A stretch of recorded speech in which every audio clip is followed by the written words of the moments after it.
Bounce dito, bounce doon. Bouncy vibes all the way tayo sa bouncy playground na matatagpuan sa Pasay City. First up, disco slide na sintas ng 4-story building. Akyat-akyat lang, feeling mo chill, easy sa simula pero humanda ka sa lula. Nako, daanin sa pagpikit ang lula nyo. Nako, napakasisiw lang nung naginawa ko pero hindi, mahirap siya, parang kalahati ng buhay mo. May iwan mo sa taas. Next, Super Shroom inspired by the iconic video game na Super Mario. Huwag hayaang makapunta sa tuktok ang iyong kalaro sa Crazy Ape. Kung competitive ka, patok sa'yo ang Hippo Chomp. Para miyan makakuha ng bola while nakastrap ng harness. For little ones naman, nariyan ang Tiny Town. Bukod sa pag-bounce, pwede ka rin mag-jump o twist sa Dizzy Dots. Okay naman, nag-enjoy. I-ready ng water gun sa Galactic Snatcher.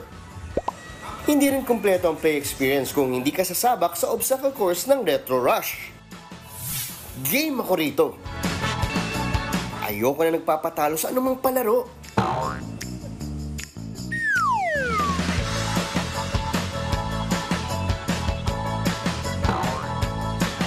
Hilo is real.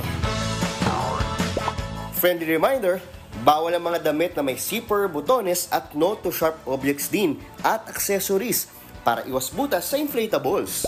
Sa halagang 599 pesos, mag-bounce at play ka na sa loob ng 3 oras.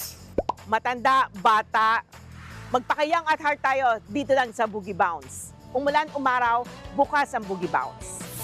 At teka, para mabawi ang hilo ko kanina, palamig tayo! At ang isa sa pinakakakaiba dito yung tinatawag ng spin wheel fruit shake kung saan mamimili ka ng flavor ng fruit shake mo tapos ikaw mismo ang mag-shake gamit ang mechanical bike.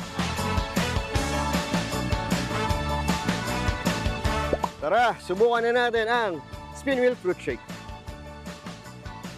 Ito yung fruit shake na kanya-kanyang gawa talaga. So, lagay natin.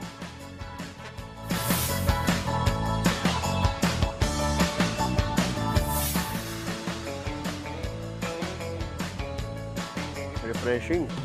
Nitong January 4 lang binuksan itong pasyalan, kaya ikaw, subukan mo na. Happy weekend, mga kapatid! Woo! Mondi Lopez, News 5. Mga kapatid, Nikki de Guzman po. Iba na ang may alam at may pakialam sa panahon ngayon. Para sa tuloy-tuloy na balitaan sa Frontline kahit weekend, mag-follow at mag-subscribe sa social media pages ng News 5.